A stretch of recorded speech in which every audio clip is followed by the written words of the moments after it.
이제 36번째 출제 테마 외국인 등 부동산 취득 등입니다. A급이죠. 반드시 한 문제 출제가 됩니다.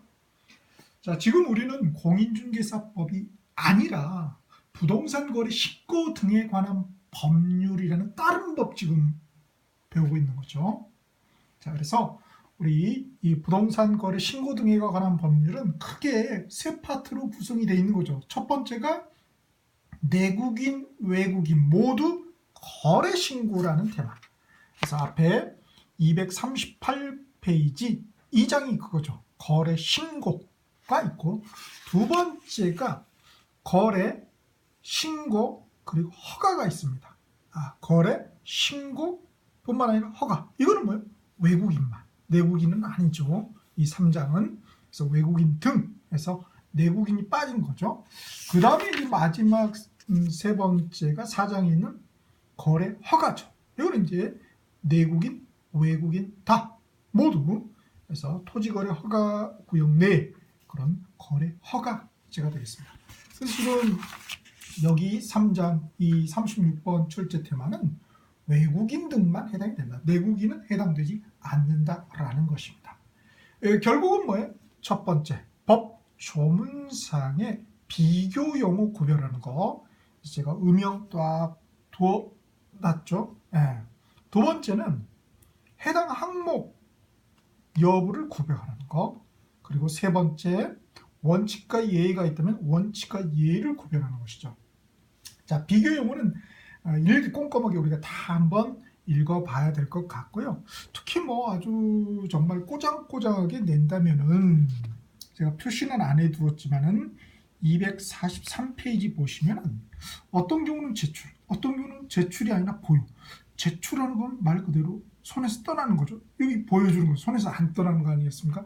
요런 거 뒤바꿨을 때도 이거 틀린 보기구나 하고 구별해낼 수 있어야 된다라는 것입니다. 자, 이 외국인 등 부동산 취득 등의 포인트는 결국은 신고 대상 두 가지 그리고 허가 대상. 그래서 신고하고 허가의 상을 구별하는 거죠. 그 대상을 구별하는 거. 이게 이제 가장 메인 핵심이 되겠습니다. 일단 먼저 외국인 등이 뭐냐? 외국인 말고 또 있다라는 거죠. 그래서 이거는 우리 법 2조 4호에 규정이 되어 있습니다. 237페이지 2조 4호에 보면 외국인 등이 되어 있죠. 이렇게 많은 사람. 그러면 령에 있는 그 기구까지 해서 다 된다라는 거. 그래서 외국인 등 먼저 항상 용어 정의부터 출발해야 되겠죠. 자, 보면은 이게 지금 제가 8조 1항의 신고, 그죠? 계약에 따른 신고죠.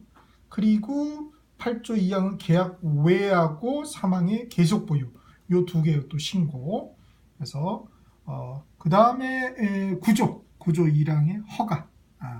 그래서 해당하는 구역 지정 등에 대한 계약의 허가. 해서 60일 이내 신고 대상하고 그 다음 6개월 이내 신고 대상하고 그 다음 허가 대상 그 해당 여부를 구별할 수 있어야 되겠습니다. 자, 이거는 이제 깔끔하게 정리해 놓은 게 233페이지의 표로 한번 제가 정리를 해봤어요. 그래서 항공 2차 233페이지 표 보시면은 표로 정리되어 있죠. 그래서 신고 허가 그래서 그 시점까지 그리고 위반 시 제재사항까지 아울러서 정리를 해놨습니다. 관련 과정 시장문서 구청 즉 신고 관청이다 이렇게 표현하고 있죠. 이렇게. 자, 그래서 이렇게 우리 정리를 해야 될 것 같고요. 그 다음에 이제 원칙과 예외가 있죠. 다만 제외 이런 표현이 제외 이렇게 나와 있나요? 제외 이렇게 제외라는 거 있죠. 제외. 즉 외국인 등이 신고해야 된다. 신고관청에 계약 취득했을 때 말이죠. 그런데 3조 1항 갖고 이건 뭐죠? 바로 앞에 거래 신고죠. 자, 그러니까 요 거래 신고하면은 외국인이 하면은 굳이 이거 할 필요가 없다라는 겁니다. 제외된다라는 거. 그 다음에 또 예, 다만 있죠. 이렇게 다만. 다만 이런 것들. 특히 여기 보면은 다만 11조 바로 토지거래 허가구역에 있다는 거죠. 거기 허가 받으면은 굳이 외국인 이거 허가 받을 필요가 없다라는 것입니다. 그래서 연계해서 봐야 되는 거죠. 거래 신고하고 거래 허가, 토지거래 허가제죠. 요거하고 또 연계해서 우리가 볼 필요가 있겠습니다. 그래서 원칙에 구별을 해야 되겠고요. 다음에 우리 서식. 자, 지금 우리 외국인 토지 부동산 취득 등에 관련된 서식이 좀 복잡해요. 이름이. 자, 263페이지 한번 써보겠습니다. 서식 맨 뒤에다 빼놨어요. 자, 이름이 굉장히 길죠. 외국인, 이게 너무 길었으니까 외국인 서라고 하겠습니다. 자, 이 외국인 서가 아직 출제가 안 됐어요. 앞에 우리 부동산 거래계약 신고서 굉장히 잘 출제됐고요. 그 다음에 심지어 토지거래계약 허가 신청서 이것도 출제가 됐어요. 지금 뭐 출제 안 됐다? 그렇습니다. 이 외국인 서식 출제가 안 됐습니다. 그럼 이번에 굉장히 출제될 가능성이 많겠죠. 기출 분석표를 다 주저 출제자한테 그러면 이 친구들 아직 안 냈네?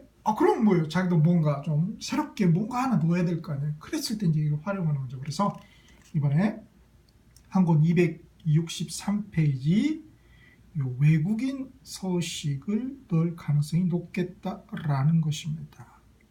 자, 그러면 거기에 어떤 항목이 기재가 되는지 다 읽어봐야 되겠고요. 심지어 이런 비교 용어들 있죠. 또는인지 없음인지, 그렇죠? 이런 것들. 그래서 어떤 이런 것마저도 우리가 봐야 되겠고요. 다음 페이지 보면은 그 작성 방법이 있죠. 작성 방법에 보면은 국적 취득 일자는 보니까 토지 계속 보유 신고의 경우 다른 거 말고, 그렇죠? 다른 거 계속 보유 아닌 그런 신고들 있죠? 허가 이런 거 말고 이런 건 아니다 이거죠. 그래서 토지 계속 보유 신고의 경우에는 반드시 적어야 합니다.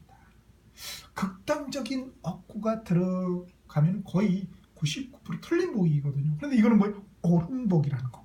이런 것마저도 우리가 예상을 해야 되겠습니다.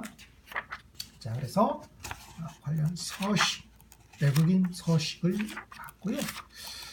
다음에 또 하나 우리 또 볼게, 연계해서 볼게, 민법하고 연계가 돼요. 민법의 유동적 무효 또는 불확정적 무효.